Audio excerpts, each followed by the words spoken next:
like it or not, you're gonna look. It's scary though, putting yourself out there, but like, people are not gonna like it. People are gonna be mad at me, for sure. Hey everyone, I'm Jojo Siwa, and this is Billboard News.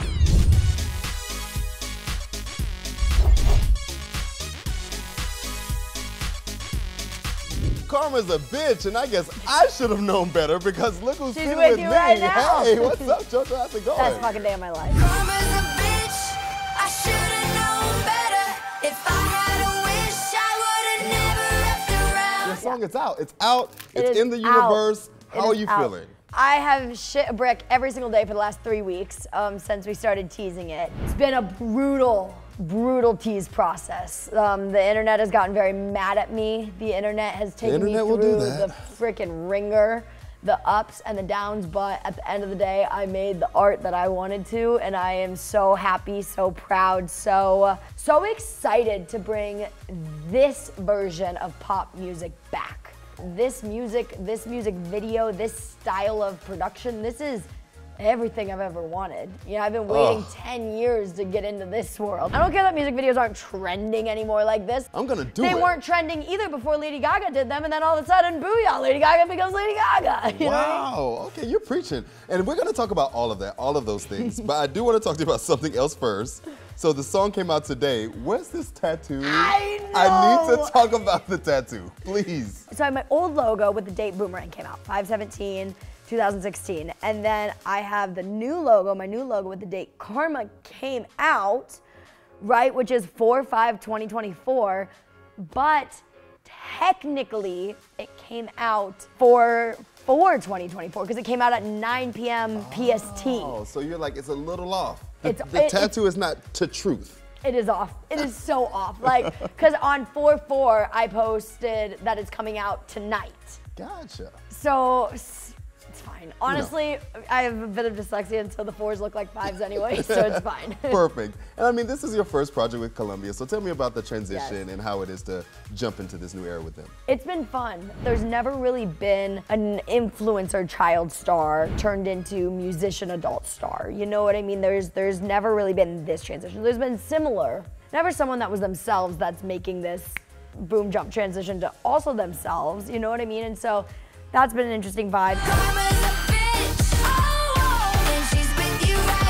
Let's talk about the song itself, outside of the video. Like, what was the inspiration behind the track? There's a lot. I think one thing with me is I've been wanting to make music that is pop music, that is, you get to listen to it and you get to decide with it what you will. Of course, I have true stories behind it, as every artist does. I don't hear a song and then just put my voice on it and hope for the best. You know, I take a song that I can relate to, or that I have a story to relate to, or that I know somebody that, you know, related to me. And interestingly enough with Karma, I had a very close person in my life ask me what song I sing and I think about them. Bold question.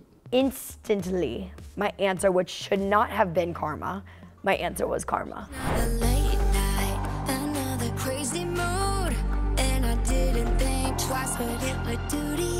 That's when I knew that that person wasn't supposed to be in my life anymore, when that was my answer. I mean, I'm sure you've recorded a lot of other songs, so why was this the one that you said is going to introduce this new version of you? You know, the last words that I've sang for the world, essentially my last song, the last words of my last song that I released were "Nobody Can Change Me." That is still true, but Karma, I think, starting off by saying I was a bad girl. I was a bad girl, I did some bad things. Was the only right choice. I think that no matter what I put out first was gonna get picked apart, of course. I mean, look, if it wasn't me doing it, I'd probably pick it apart too. It's the nature of the world. But I knew that whatever this first moment was something that I wanted to be as bold and as ballsy as possible. And there is nothing more ballsy than this song. I mean, it is my favorite song that I've done. It truly is. Well, we gotta talk about the video. I mean, because mind blown, so good. We talked to Richie, your choreography, and like, the moves are so incredible. So talk to me about why it was important to like have that intense level of dance in this video. We always have said that dance is kind of my secret weapon. You know, it's in my back pocket. It's something that I can bust out, and I fuck around dance a lot. I jokingly dance on TikTok. I bop around, and people, oh, you're not a dancer, you don't know how to dance. I mean, I did the math the other day and I'm kind of grossed out by it. I've taken over 20,000 dance classes in my life. Like, Ooh. That's disgusting. That's really terrifying. That's amazing to me. It's amazing, and it's definitely a flex, but it is awfully disgusting. And so dance, people don't really get to see me dance. They get to see me dance, they get to see me do my little thing, but they don't get to see me dance nowadays. With this, you know, I think that the artists that inspire me, go back to Lady Gaga, is #1 when it comes to being an artist. If you watch her videos back in the day, there was no holding back. There was nothing shy of dance, wardrobe, singing, props, like every aspect of everything. It was always so full out, so full circle, and no holding back. You can always grow, you know what I mean? It's like some people think you gotta kind of reserve your ideas so yeah, we have somewhere to go. Nah, we're going as big as we possibly can, and then, you know, somehow we'll go bigger, but we don't know how, but we'll figure it out eventually.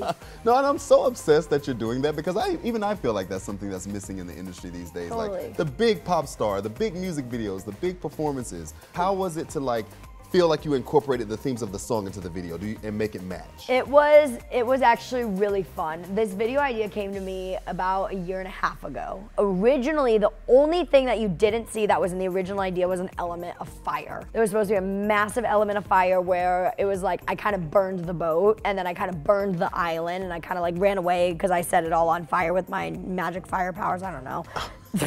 My magic And powers. actually on the video set though is when I told the director, I was like, we gotta kill the fire, it's never gonna work, it's gonna be too much. And thank goodness we did because it would have been too much. That's what would have made it too much. Wow, I mean, I love how involved you are in this creative process. I think that's something to admire. And I mean, obviously, we have the single now, it's out in the world. Yes. What's coming next? Like, are we gonna get a full album? Look, I think whether people like to admit it or not, this song, maybe me as a whole, is people's guilty pleasure. And I think that gives us somewhere to go. Okay, what's in the vault? What do you feel like the genre that you're exploring with this song? What would you call the genre? The genre is, I said it back in the day when I first signed with Columbia, I said I wanted to start a new genre of music. And they said, what do you mean? And I said, well, it's called gay pop. And they were like, what's that? And I was like, it's like K-pop, right? But it's gay pop. There's a style of dance, it's a newer style of dance. Newer, I'm aging myself, it was newer when I was 8, right? Now I'm 20, and so it's not newer anymore, it's old. But there's a style of dance called jazz funk. It's jazz, it's hip hop, they have a baby, they made jazz funk, right? You can wear sneakers, or you can wear jazz shoes. It's kind of in between. And I feel like that is this world of music. It's the songs like Applause by Lady Gaga. It's the On My Own Miley Cyrus, Can't Be Tamed Miley Cyrus, Karma. It's that world of music where it's not necessarily pop. It's not giving you Katy Perry, California Girls pop. It's giving you Lady Gaga, Judas. You know what I mean? It's like, you're such a student of pop music. I'm obsessed. I am obsessed, and I have a vision, and I've always had it. I know what I want to be. I know where I want to go. I know the level. I know the craziness. I know what I want to make the world believe, and like, fuck it, we ball, you know what I mean? Like, let's go. And then this new version of you, okay, you're presenting it to your fans for the first time. What is it that you want them to know about this version of Jojo Siwa? But you never know what you're gonna get. But no matter what, you get what you get. It's actually, I'm kind of at a interesting, this is a great example. What I've done my whole life, right, is give the world what I love, what I'm into, and it's always been so genuine, my career. And that was never influenced by what the world wanted. It was always influenced by what I wanted. And I guess that brings me to the next question I was going to ask you. So you're not nervous, huh? So, because what I want to know is like, yeah, because I'm like, how do you feel putting this song out and be like, nobody knows this side of me? At all. What is the reaction going to be? That doesn't make you scared? Well, you said it does. I love making the art. This is the point in time that I thrive in, is making the actual art itself. And I enjoy the process. I've learned that if you're proud of it and you're enjoying it, that is the most important thing. I mean, I learned that lesson when I was 14. I mean, of course it's like, yo, is the world gonna like it or not? And I mean, I think my thing kind of is like it or not, you're gonna look. It's scary though, putting yourself out there, but like, people are not gonna like it. People are gonna be mad at me, for sure. But it is what it is at this point. What is that gonna change? I mean, I'll go be an I-Fly indoor skydiving instructor if that'll make anyone feel better, but like, I'm gonna keep doing it. So, you know what I mean? Like, all else fails, catch me at an indoor skydiving tunnel, but we're gonna keep pushing. And you've talked about, like, through our conversation, a few people that have inspired you, but what's an artist that you feel like did this transition, you know, the best, or that you've seen and you're like, you know what, the transition from kid to adult, this is how you do it? I mean, it's no secret that my transition is heavily inspired by Miley Cyrus, of course. I remember being 8 years old and she came out with bangers and she foam finger, Robin Thicke, teddy bears. What a moment. Exactly, what a moment. Like it or not, everyone knows that moment. And I think that made such an impact. I think every child star has made their impact in some which way becoming an adult star, but Miley's flip, Miley's switch, Miley's turn was the greatest thing that I've witnessed with my own two eyes, you know? I came in like a wrecking ball. You've obviously grown up in the spotlight, so from your whole entire career, how has that shaped your voice or who you are as an artist? I mean, my voice literally and physically, it blew it out. I have one vocal cord, I don't have two, so that's— Not one vocal cord. No, I really— a singular cord. I really do. I ruptured my right vocal cord. We don't know when, we don't know how. I went to a vocal doctor and they were like, yeah, I've never seen this before. Your right cord is just done for. Like, let's give it some vocal rest, see if it heals. Went on vocal rest for 8 days, it healed 20%. Then I was like, well, we ain't doing that again. I was hosting an event the next day and I was like, I can't be on vocal rest tomorrow. Like, because I'm hosting. Here we go, hope for the best. Yeah, so righty-tighty over here is lefty does all the work, it's fine. That's wild. I've definitely grown up in a different way than any other child star. There's the two lanes of celebrities, right? There's mainstream celebrity and then there's influencer celebrity.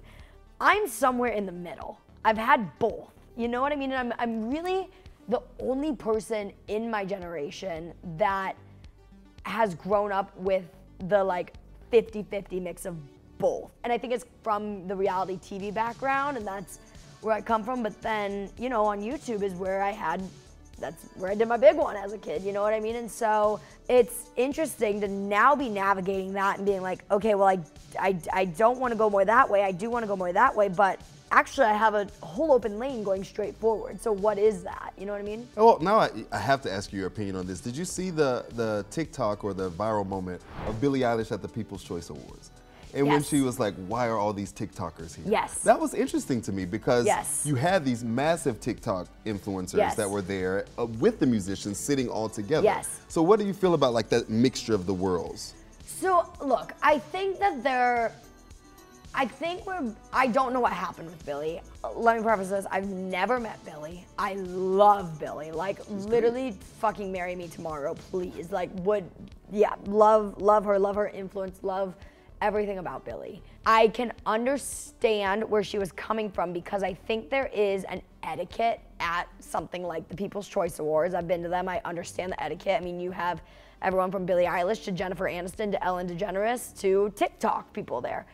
Now, don't count the TikTokers out because there are successful, professional, good TikTokers, but there are also some TikTokers, right? That's such— feels like it's like a bad term. It's not at all. It's not a bad thing at all to be a TikToker. I'm a fucking TikToker, you know what I mean? But that don't understand the etiquette at an event like that. I think Billie knows there's always a camera in her face. That girl cannot go anywhere without everything being recorded. If that's the shadiest thing she's ever said, like, wow. Let it fucking be shade. Like, everything is 90 degrees and sunny then, you know what I mean? So like, I think the internet just likes to judge everything they can. They do, and one thing they judged you about, so let's talk about this, a couple things I want to get through. The ponytail and the shedding of the bow, right? Yeah. So was that something that was difficult to you? Did you care? Was it liberating to like go through that process in your change? Yeah, honestly, it was like 3 days after my 18th birthday. I was feeling sort of a funky way. A few months before, like, when I tell you I slept in the damn thing, like, I literally never took it off. I used to say, like, my head hurts if it's not in a ponytail, and like, it did. Like, it like felt wrong. I didn't like it on my neck. It was genuinely a thing. Before my 18th birthday, it was kind of like I was like wearing a middle ponytail to rehearsals, but then a side ponytail and bow on stage. I was wearing it in a low ponytail when I would, you know, be chilling at house, but then if I wanted to make a video, I'd put it up in the side ponytail and bow. Like, that was always kind of like the dynamic, and that was, you know, right after I got my first girlfriend, and so I felt a little more mature, like she's making out for the first time, she feels like a woman, and I was like, I can't make out and like have a side ponytail and bow, and like that just doesn't work, you know what I mean? Like, sorry, it just doesn't work. I'm not gonna go into details. Anyways, got you. Just use your imagination, and there's literally been times where I've had to be like, I'm losing the boat. Like we're in, yeah. Well, I mean, and let's talk about that too, because you came out as pansexual. That was obviously such a huge thing to go through. So, like, was that something that was a poignant decision that you made that you wanted to do, or did it take time? Honestly, it was very fast. Immediately knew, men are not my thing, women are my gig, gotta go. I always have said, like, look, one day, like, if I love a boy, great. If I love a girl, great. I mean, I had 2 boy flings, 1 real boyfriend, and never really thought much of anything. And then I met this girl who I realized I knew she was gay. And the day we met, I was like, so how long have you known you're gay? And she was a year younger than me, and I was 16 at the time, so she was 15. And she was like, oh, I'm not, I'm straight, I have a boyfriend. I was like, oh, no, you're not. She's like, what do you mean? And I was like, you're just not. Like, you're not. Like, okay, like, go, do your thing. 6 months later, she came out to me. 6 months later, she became my first girlfriend. But having her as my friend, I got to kind of be like really in the know of everything, right? And then my family asked me, they were like, what would you do if she tried to make a move on you? And I was like, oh, she would never. Really, please hope she does. Like, I would love it. You know what I mean? So then that's kind of when I knew, like, oh, this might be real. Honestly, my family made it super easy. My mom was like, you really like that girl, don't you? And I was like, yeah, I'm sobbing. And she was like, do you like her as a friend or as more than a friend? And I was like, more than a friend. And my mom was like, yeah, I figured, okay, cool, like that was it. And then the internet, honestly, one night I was on FaceTime with my girlfriend at the time. It was a week old at that point, and I was like, I think I want to post this picture publicly. And she was like, okay, go for it. Like, didn't think twice. Then I posted it, and I was like, what did I just do? Then the next day I got a lot of corporate phone calls, and I had to deal with a lot, and I had to do a lot of Zooms, and it made me second guess a lot of things. But then I was like, no, actually anything that I'm gonna lose because I'm gay, at the time pansexual, bye, you know what I mean? And do you feel like you have a responsibility now to your LGBTQ fans, like inspiring them and kind of helping them through their journey? Of course I do. I think the more we talk about it, the less stigma there is around it, and I don't think it's anything to be shy of or afraid of. I think it's just, look, if you could change it, you can't change it. If you could, would you? No. No. You know what I mean? And so I think you just gotta, it's hard to own it, but you just gotta own it. Well, hell yeah, and thanks for sharing your big ideas with us here at Billboard, man. This was fun. Thanks for I've shared barely anything. There's so much in here.